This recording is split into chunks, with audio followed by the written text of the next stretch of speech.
जय श्री राम। सभी श्रोताओं का मेरे संत कल्याण वाणी चैनल में हार्दिक स्वागत है।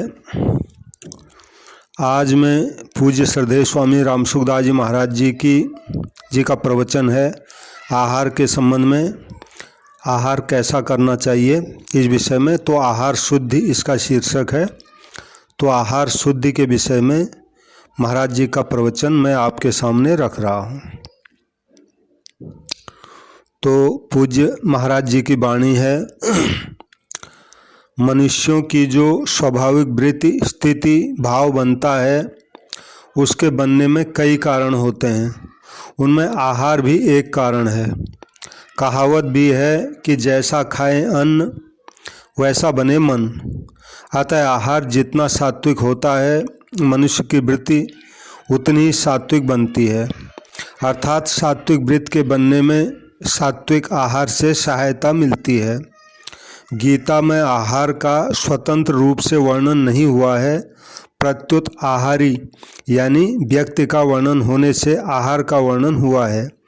जैसे सात्विक व्यक्ति को प्रिय होने से सात्विक आहार का, राजस व्यक्ति को प्रिय होने से राजस आहार का और तामस व्यक्ति को प्रिय होने से तामस आहार का गीता जी में वर्णन हुआ है 17वें अध्याय के 8वें से लेकर 10वें श्लोक तक। अतः गीता में जहाँ जहाँ आहार की बात आई है वहाँ वहाँ भगवान ने आहारी का ही वर्णन किया है। जैसे नियताहारा 4थे अध्याय का 30वां श्लोक, पद में नियमित आहार करने वाले का वर्णन हुआ है। नतस्तु योगोस्ति न चैकांत मनस्नतः 6ठे अध्याय का 16वां श्लोक है। इन पदों में अधिक खाने वाले और बिल्कुल न खाने वाले का वर्णन हुआ है। युक्ताहार विहारस्य 6ठे अध्याय का 17वां श्लोक में ये बात आई है। इस पद में नियमित खाने वालों का वर्णन हुआ है। यदस्नासी 9वें अध्याय का 27वें श्लोक का ये श्लोकांश है। इस पद में भोजन के पदार्थ को भगवान के अर्पण करने वाले का वर्णन हुआ है। और लघ्वासी 18वें अध्याय का 52वें श्लोक का है। इस पद में अल्प भोजन करने वाले का वर्णन किया गया है। गीता में जो तीनों सत्व रज और तम गुणों का वर्णन हुआ है उनमें भी तारतम्य रहता है। सात्विक मनुष्य में सत्व गुण की प्रधानता होने पर भी साथ में राजस तामस भाव रहते हैं। राजस मनुष्य में रजोगुण की प्रधानता होने पर भी साथ में सात्विक तामस भाव रहते हैं। इसी तरह तामस मनुष्य में तमोगुण की प्रधानता होने पर भी साथ में सात्विक राजस भाव रहते हैं। इसका कारण यह है कि संपूर्ण सृष्टि त्रिगुणात्मक है। ये बात भगवान ने 18वें अध्याय के 40वें श्लोक में कही है। दो गुणों को दबाकर एक गुण प्रधान होता है। ये बात भगवान ने 14वें अध्याय के 10वें श्लोक में कही है। अतः सात्विक मनुष्य को सात्विक पदार्थ स्वाभाविक प्रिय लगने पर भी तीनों गुणों का मिश्रण रहने से अथवा पहले राजस तामस पदार्थों के सेवन के अभ्यास से अथवा शरीर में किसी पदार्थ की कमी होने से अथवा शरीर बीमार हो जाने से कभी कभी राजस तामस भोजन की इच्छा हो जाती है।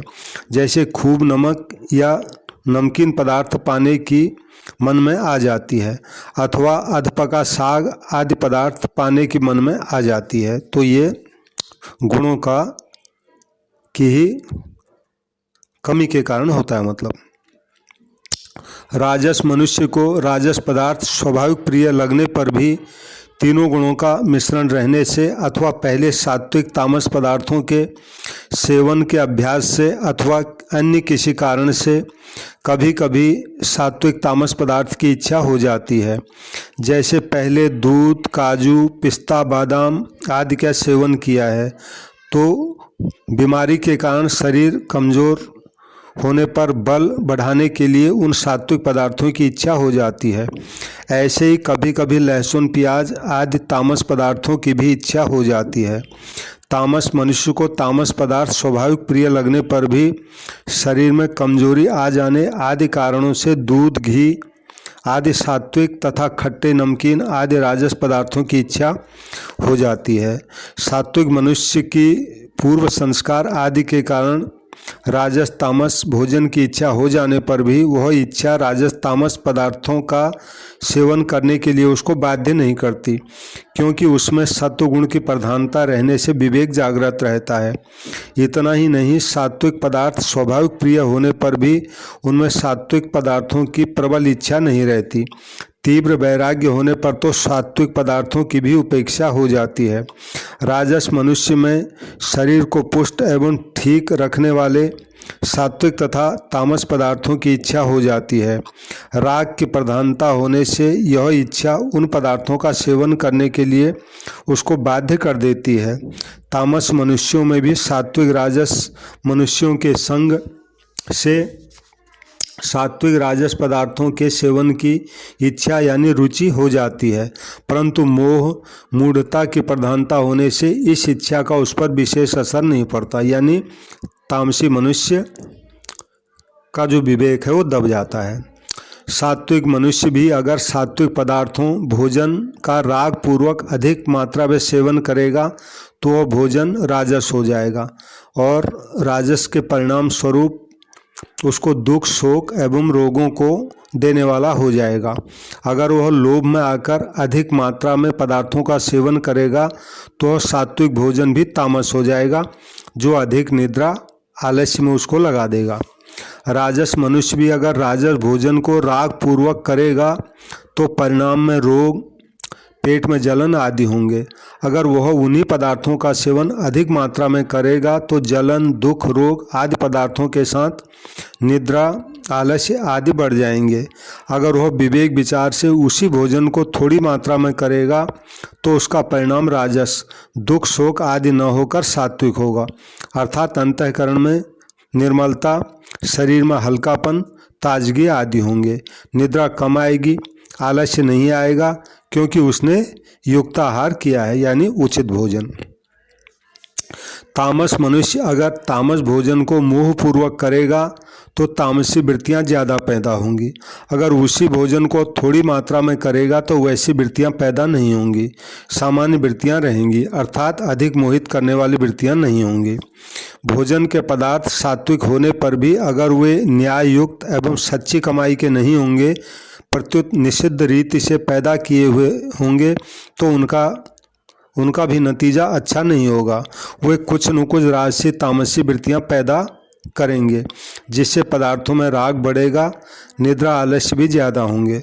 अतः भोजन के पदार्थ सात्विक हों, सच्ची कमाई के हों, पवित्रता पूर्वक बनाए जाएं, भगवान को भोग लगाकर शांतिपूर्वक थोड़ी मात्रा में पाए जाएं तो उनका नतीजा बहुत ही अच्छा होता है। राजस मनुष्य न्याय युक्त और सच्ची कमाई का होने पर भी तत्काल तो भोजन का ही असर होगा, अर्थात पेट में जलन आदि होंगे, कारण कि भोज्य पदार्थों का शरीर के साथ ज़्यादा संबंध होता है। परंतु भोजन सच्ची कमाई का होने से परिणाम में वृत्तियाँ अच्छी बनेंगी, राजसी वृत्तियाँ ज़्यादा देर नहीं ठहरेंगी, वृत्तियों में शोक, चिंता आदि की तीव्रता नहीं रहेगी, शांति रहेगी। तामस भोजन सच्ची कमाई का होने पर भी तामसी वृत्तियाँ तो बनेंगी ही, हाँ, सच्ची कमाई का होने से तामसी वृत्तियों का स्थायित्व तो नहीं रहेगा, कभी कभी सात्विक वृत्तियाँ भी आ जाएंगी। सात्विक मनुष्य में विवेक जागृत रहता है, अतः वह पहले भोजन के परिणाम को देखता है, अर्थात उसकी दृष्टि पहले परिणाम की तरफ जाती है। इसलिए सात्विक आहार में पहले फल, परिणाम का और पीछे भोजन के पदार्थों का भगवान ने वर्णन किया है 17वें अध्याय के 8वें श्लोक में। राजस मनुष्य में राग रहता है, भोज्य पदार्थों की आसक्ति रहती है, अतः उसकी दृष्टि पहले भोजन के पदार्थों की तरफ ही जाती है। इसलिए राजस आहार में पहले भोज्य पदार्थों का, उसके पीछे फल यानी परिणाम का वर्णन गीता जी में भगवान ने किया है 17वें अध्याय का 9वां श्लोक। तामस मनुष्य में मोह यानी मूढ़ता रहती है, अतः वो मोह पूर्वक ही भोजन करता है। इसलिए तामस आहार में केवल तामस पदार्थों का ही वर्णन आया है, फल परिणाम का वर्णन, फल यानी परिणाम का वर्णन आया ही नहीं 17वें अध्याय के 10वें श्लोक में। किसी भी वर्ण, आश्रम, संप्रदाय का मनुष्य क्यों न हो, अगर वह पारमार्थिक मार्ग में लगेगा, साधन करेगा, तो उसकी रुचि यानी प्रियता स्वाभाविक ही सात्विक आहार में होगी, राजस तामस आहार में नहीं। सात्विक आहार करने से वृत्तियां सात्विक बनती हैं और सात्विक वृत्तियों से सात्विक आहार में प्रियता होती है। कर्म योगी में निष्काम भाव की, ज्ञान योगी में विवेक पूर्वक त्याग की और भक्ति योगी में भगवत भाव की मुख्यता रहती है। उनके सामने भोजन के पदार्थ आने पर भी उन पदार्थों में उनका खिंचाव, प्रियता पैदा नहीं होती। जैसे कर्म योगी के सामने भोजन आ जाए तो उसमें सुख एवं भोग बुद्धि नहीं रहने से वह राग पूर्वक भोजन नहीं करता। अतः भोजन में सात्विकता की कमी रहने पर भी निष्काम भाव होने से भोजन में सांगोपांग सात्विकता आ जाती है। ज्ञान योगी संपूर्ण पदार्थों से विवेक पूर्वक संबंध विच्छेद करता है। अतः भोज्य पदार्थों से संबंध नहीं रहने के कारण वह जो भोजन करता है वह सात्विक हो जाता है। भक्त योगी भोज्य पदार्थों को पहले भगवान के अर्पण करके फिर उनको प्रसाद रूप से ग्रहण करता है, अतः वह भोजन सात्विक हो जाता है। अब महाराज जी ज्ञातव्य के संबंध में जो है प्रश्नोत्तर कर रहे हैं। तो किसी साधक ने उनसे प्रश्न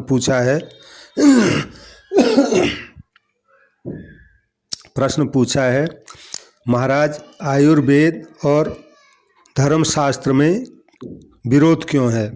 जैसे आयुर्वेद अरिष्ट, आसव, मदिरा, मांस आदि का विधान करता है और धर्मशास्त्र इनका निषेध करता है, ऐसा क्यों? तो महाराज जी का उत्तर है, शास्त्र 4 प्रकार के होते हैं, नीति शास्त्र, आयुर्वेद शास्त्र, धर्मशास्त्र और मोक्ष शास्त्र 4। तो नीति शास्त्र में धन संपत्ति, जमीन जायदाद, वैभव आदि को प्राप्त करने का एवं रखने का उद्देश्य मुख्य है। नीति शास्त्र में कूटनीति का वर्णन भी आता है, जिससे दूसरों के साथ छल कपट, विश्वासघात आदि करने की बात भी आती है, जो कि ग्राह्य नहीं है।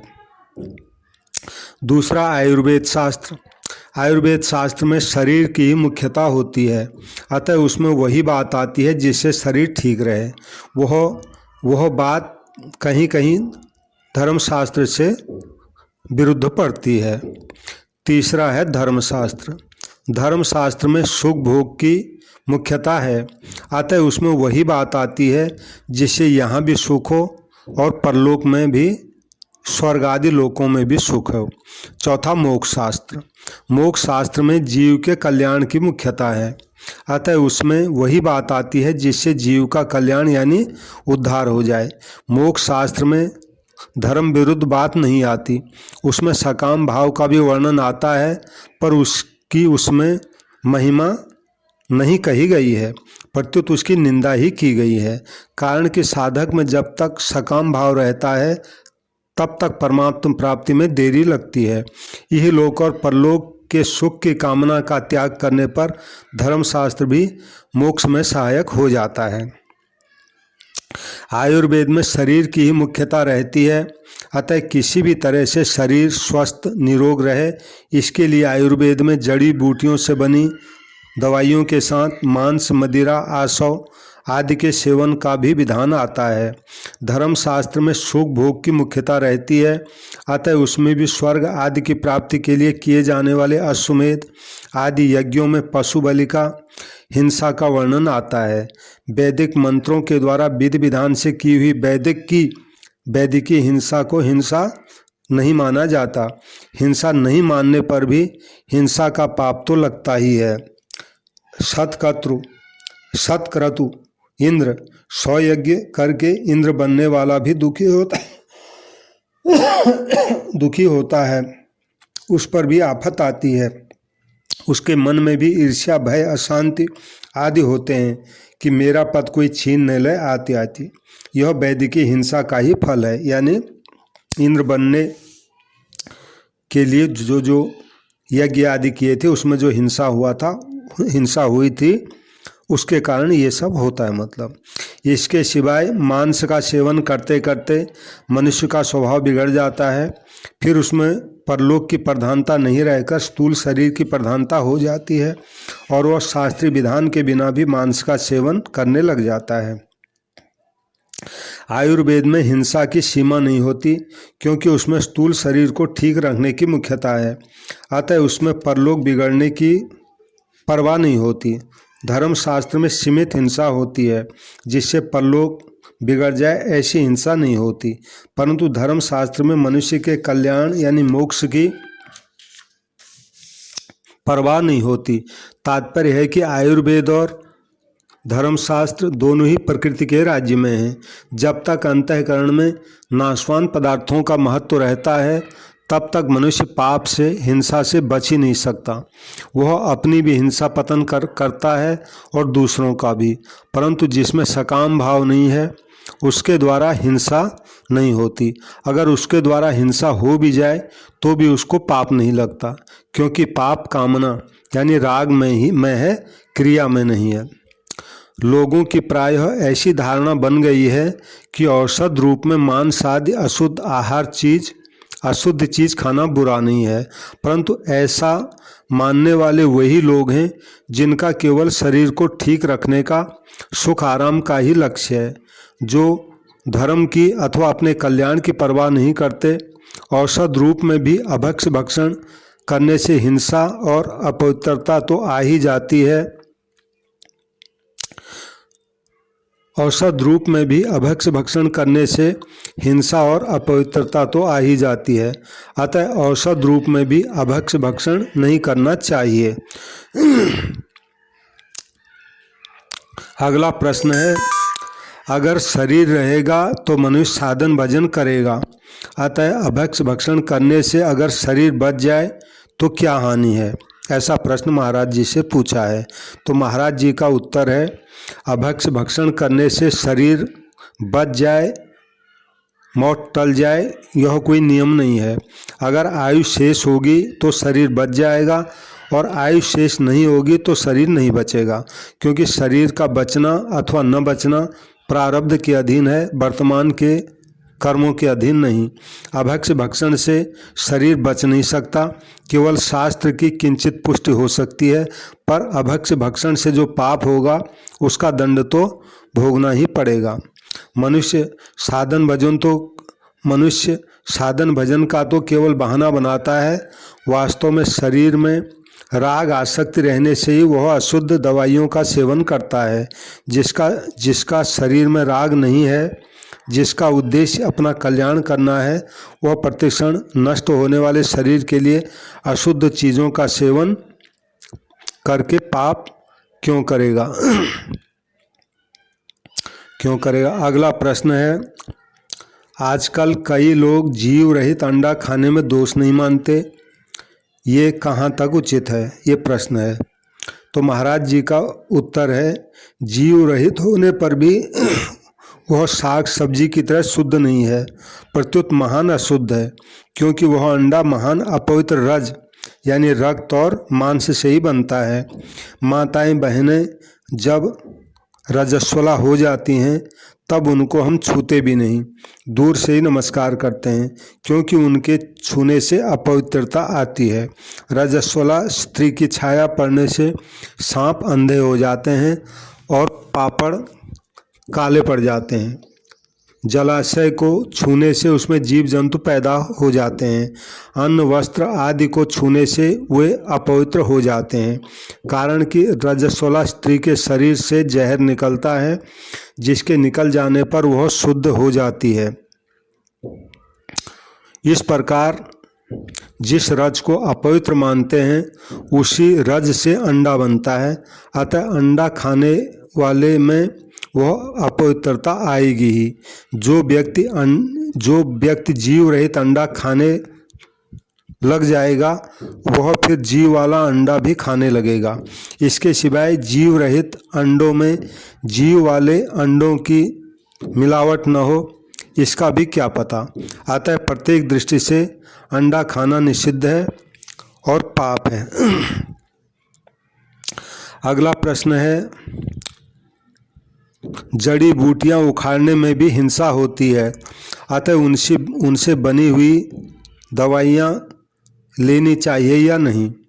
महाराज जी का उत्तर है, चतुर्थ आश्रमी सन्यासी त्यागी अगर जड़ी बूटियों से बनी शुद्ध दवाई भी नहीं लें तो अच्छा है, क्योंकि उनमें त्याग ही मुख्य है। ऐसे तो त्याग सबके लिए ही अच्छा है, पर गृहस्थ आदि यदि जड़ी बूटियों से बनी दवाइयाँ लें तो उनके लिए उतना दोष नहीं है। जैसे जो खेती आदि करते हैं उनके द्वारा अनेक जीव जंतुओं की हिंसा होती है, पर उस हिंसा का उतना दोष नहीं लगता, क्योंकि खेती से उत्पन्न होने वाले अन्न आदि के द्वारा प्राणियों का जीवन चलता है। ऐसे ही जो लोग जड़ी बूटियाँ उखाड़ते हैं उनके द्वारा हिंसा तो होती है, पर उसका उतना दोष नहीं लगता, क्योंकि उस औषधि के द्वारा लोगों को निरोगता प्राप्त होती है। पद्म पुराण में आता है कि मनुष्य किसी भी जलाशय का पानी पिए तो उस जलाशय में से थोड़ी सी मिट्टी निकालकर किनारे पर डाल दे। इसका तात्पर्य है कि वह जलाशय किसी दूसरे व्यक्ति ने खुदवाया है, अतः उसमें से मिट्टी निकालने से जलाशय के खोदने में हमारा भी हिस्सा हो जाएगा, जिससे उस जलाशय का पानी पीने का दोष हमें नहीं लगेगा। मतलब ये हुआ कि बिना थोड़ा मिट्टी हटाए अगर हम उस जलाशय का पानी पिएंगे तो पराया हक हमने ले लिया, ऐसा दोष लगेगा। ऐसे ही जो जड़ी बूटियाँ औषध बनाने के काम आती हों उनको जल आदि से पुष्ट करना चाहिए, उनकी विशेष रक्षा करनी चाहिए, उनको निरर्थक नहीं उखाड़ना चाहिए। तो ये इस प्रवचन का जो है पहला भाग है, इसके 2 भाग में करूँगा, तो पहले भाग में इतना ही दे रहा हूँ। सबसे मेरी प्रार्थना है, यदि आपको महाराज जी की वाणी पसंद आए तो इसको लाइक करें, शेयर ज़रूर करें और मेरे चैनल को सब्सक्राइब करें। जय श्री राम।